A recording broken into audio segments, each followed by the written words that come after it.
देख रहे हैं ताजा दृष्टिकोण। आइए आपको लेकर चलते हैं देश और दुनिया की सबसे बड़ी खबरों की तरफ। पहली खबर 2024 की हरियाणा और जम्मू कश्मीर विधानसभा चुनावों के नतीजे महत्वपूर्ण राजनीतिक बदलावों को दर्शाता है। हरियाणा में भारतीय जनता पार्टी ऐतिहासिक तीसरे कार्यकाल की ओर बढ़ रही है। वोटों की गिनती अभी भी जारी है, लेकिन बीजेपी ने 30 सीटें जीत ली हैं और 30 पर आगे चल रही है, जबकि कांग्रेस ने 15 सीटें जीती और 30 पर आगे चल रही है। इससे राज्य में दोनों प्रमुख पार्टियों के बीच कड़ा मुकाबला देखने को मिल रहा है। जम्मू और कश्मीर, जहां 10 साल बाद और अनुच्छेद 370 हटने के बाद पहली बार विधानसभा चुनाव हुए, ने नेशनल कॉन्फ्रेंस और कांग्रेस के गठबंधन ने बहुमत का आंकड़ा छू लिया है। एनसी कांग्रेस गठबंधन ने 45 सीटें जीती है, जबकि बीजेपी ने 27 सीटें हासिल की है। पीपल्स डेमोक्रेटिक पार्टी यानी पीडीपी ने 3 सीटें जीती हैं, वहीं आम आदमी पार्टी ने क्षेत्र के पहली बार चुनाव जीत हासिल की है, जिसमें उम्मीदवार महराज मालिक ने जीत दर्ज की है। जम्मू कश्मीर के चुनाव विशेषज्ञ रूप में महत्वपूर्ण रहे, क्योंकि ये राज्य के केंद्र शासित प्रदेश बनने के बाद पहली बार हुए विधानसभा चुनाव थे। चुनाव में कई प्रकार के खिलाड़ियों की वापसी हुई, जिनमें प्रतिबंध जमात इस्लामी भी शामिल था, जिसने पहले चुनावों का बहिष्कार किया था। अवामी इत्तेहाद पार्टी की एंट्री, जिससे इंजीनियर राशिद के नेतृत्व में लड़ा गया था, जिन्होंने इससे पहले लोकसभा चुनाव में नेशनल कॉन्फ्रेंस का उपाध्यक्ष उमर अब्दुल्ला को हराया था, ने भी चुनाव दिलचस्पी को बढ़ाया। केंद्रीय मंत्री मनोहर लाल खट्टर ने हरियाणा में बीजेपी की नीतियों पर भरोसा जताते हुए कहा कि जनता ने कांग्रेस को नकारते हुए बीजेपी को शासन मॉडल को अपनाया है। खट्टर ने बीजेपी की सफलता का श्रेय प्रधानमंत्री नरेंद्र मोदी की नीतियों को दिया है।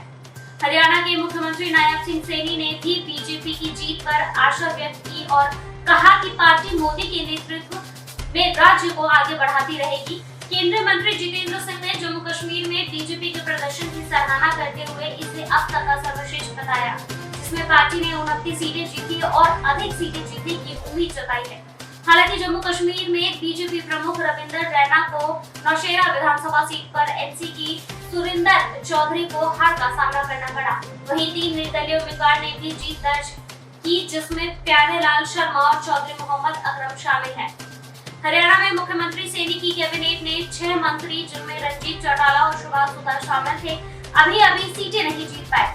कुल मिलाकर इन चुनावों के परिणाम हरियाणा और जम्मू कश्मीर दोनों राज्यों में बड़े राजनीतिक बदलावों को उजागर करते हैं, जहां हरियाणा में बीजेपी तीसरी कार्यकाल की ओर अग्रसर है और जम्मू कश्मीर में एनसी कांग्रेस गठबंधन बढ़त बनाए हुए है।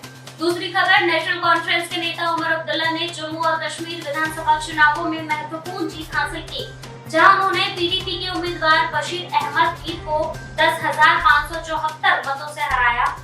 ये जीत उनके बड़गाम में पीडीपी के आगा सैयद मुंतजिर मेहंदी को 18,000 से अधिक वोटों को हराने के साथ आई, जो एनसी के लिए इन चुनाव निर्वाचन क्षेत्र में एक मजबूत प्रदर्शन का संकेत है। उमर अब्दुल्ला, जो जम्मू और कश्मीर के अगले प्रधानमंत्री बनने वाले हैं, ने मतदाताओं के प्रति आभार व्यक्त करते हुए कहा कि परिणाम पार्टी की अपेक्षाओं से अधिक है। उन्होंने ये भी वादा किया कि वे पार्टी की योग्यता साबित करने के लिए कड़ी मेहनत करेंगे और मतदाताओं के व्यापक समर्थन के लिए धन्यवाद दिया। उमर ने क्षेत्र में बेरोजगारी, महंगाई और नशे की समस्या को संबोधित करने के महत्व पर जोर दिया, क्योंकि उनकी पार्टी विधानसभा, गवर्नर और सलाहकारों से शासन संभालेगी। इस बीच आपने जम्मू और कश्मीर में एक महत्वपूर्ण सफलता हासिल की है, जहां उम्मीदवार महराज मलिक ने बीजेपी गाजा सिंह राणा को 4500 से अधिक मतों से हराकर डोडा सीट जीती। आपके नेता अरविंद केजरीवाल ने इस जीत के लिए पार्टी जम्मू कश्मीर इकाई को बधाई दी। जम्मू और कश्मीर पीपल्स कॉन्फ्रेंस के नेता संजात लोग ने हंदवाड़ा से जीत हासिल की, लेकिन घोषणा की कि उनकी पार्टी विपक्ष में रहेगी और सरकार में शामिल नहीं होगी। उन्होंने लोगों के समर्थन के लिए धन्यवाद दिया और क्षेत्र में स्टेटहुड को बहाल करने और दिल्ली को राजनीतिक प्रयागों से समाप्त करने की आवश्यकता पर जोर दिया। एनसी कांग्रेस गठबंधन ने चुनाव की जीत हासिल की, जिसमें एनसी के नेता फारूक अब्दुल्ला ने पुष्टि की कि उनके बेटे उमर अब्दुल्ला अगले प्रधानमंत्री होंगे। फारूक अब्दुल्ला ने कहा कि चुनाव परिणाम लोगों के 5 अगस्त 2019 को किए गए निर्णयों के प्रति अस्वीकृति को दर्शाते हैं, जिसका उल्लेख उन्होंने अनुच्छेद 370 के हटाने के संदर्भ में किया। तीसरी खबर, पीडीपी के अध्यक्ष महबूबा मुफ्ती ने 2024 के जम्मू और कश्मीर विधानसभा चुनावों में नेशनल कॉन्फ्रेंस और कांग्रेस गठबंधन की जीत पर बधाई दी। उन्होंने स्थिर सरकार के महत्व पर जोर देते हुए केंद्र से अपील की कि वो गठबंधन के शासन में हस्तक्षेप न करे। मुफ्ती ने कहा कि एनसी कांग्रेस गठबंधन की जीत का कारण ये था कि लोगों को विश्वास था कि ये स्थिरता प्रदान करेगा और बीजेपी को दूर रखेगा। अपने पार्टी की हार के बावजूद उन्होंने पीडीपी के नेताओं और कार्यकर्ताओं की मेहनत की सराहना की। इसी बीच इलित्सा मुफ्ती, जिन्होंने बिजबहरा श्री गुफारा निर्वाचन क्षेत्र में चुनाव लड़ा, ने एनसी के बशीर शाह के खिलाफ हार स्वीकार की। ये निर्वाचन क्षेत्र मुफ्ती परिवार के लिए व्यक्तिगत और राजनीतिक दृष्टि से महत्वपूर्ण है, जो दशकों से इस क्षेत्र का प्रतिनिधित्व करता आ रहा है।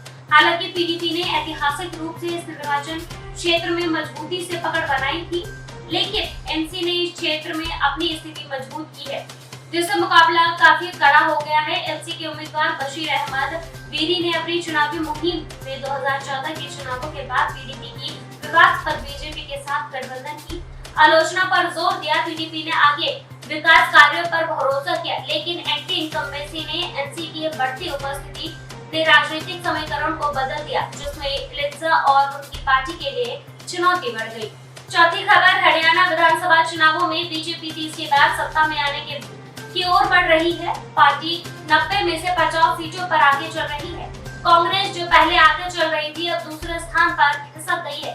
अरविंद केजरीवाल ने आप के नगर निगम सदस्यों को संबोधित करते हुए चुनावों की सबसे बड़ा सबक बताया कि कभी भी आत्मविश्वास से नहीं रहना चाहिए।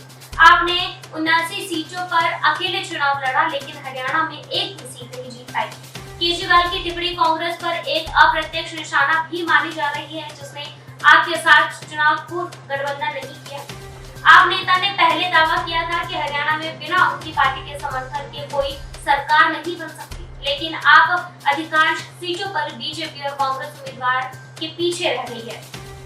इस बीच ओलंपियन विनेश फोगाट की हरियाणा की जुलाना विधानसभा क्षेत्र में कांग्रेस के लिए जीत हासिल की है। बीजेपी की कप्तान योगेश बैरागी और आप की कविता दलाल को 6000 से अधिक मतों से हराया। फोगाट, जिन्होंने सितंबर में कांग्रेस में शामिल होने के बाद अपनी जीत पर संतोष व्यक्त करते हुए कहा कि सच जीत गया है। उन्होंने पिछले साल पूर्व बीजेपी सांसद ब्रिजभूषण शरण सिंह के खिलाफ प्रदर्शन का नेतृत्व किया और मुश्किल समय में कांग्रेस का समर्थन मिलने के लिए उनका आभार व्यक्त किया। पांचवी खबर, अमेरिका ने दुर्गा पूजा उत्साह की शुरुआत के साथ ही बांग्लादेश में अल्पसंख्यक समुदाय, विशेषकर हिंदुओं की सुरक्षा को लेकर चिंता व्यक्त की है। अमेरिका ने राज्य विभाग के प्रवक्ता मैथ्यू मिल्टर ने बांग्लादेश में अल्पसंख्यकों के अधिकार की रक्षा का महत्व पर जोर दिया। उनके बयान का कारण प्रधानमंत्री शेख हसीना के अगस्त 2014 से पद में हटने के बाद हिंदू समुदाय के खिलाफ बढ़ती हिंसा है। धार्मिक कट्टरपंथियों ने विशेष रूप से दुर्गा पूजा जैसे बड़े त्योहार के दौरान हिंदू समुदाय को निशाना बनाना शुरू कर दिया है, जिसके कारण भारत ने आंतरिक बांग्लादेश सरकार से हिंदुओं के लिए शांतिपूर्ण धार्मिक समारोह सुनिश्चित करने का आग्रह किया। अमेरिका ने भी इस अपील का समर्थन किया, अल्पसंख्यकों की सुरक्षा की मांग की और बांग्लादेश के राजनीतिक टर्मोइल के बीच शांतिपूर्ण धार्मिक आयोजनों की उम्मीद का व्यक्त किया है। फिलहाल के लिए बस इतना ही। देश और दुनिया की बड़ी खबरों को देखने के लिए देखते रहिए ताजा रिपोर्ट। हमारे चैनल को लाइक, सब्सक्राइब और शेयर करना ना भूलें।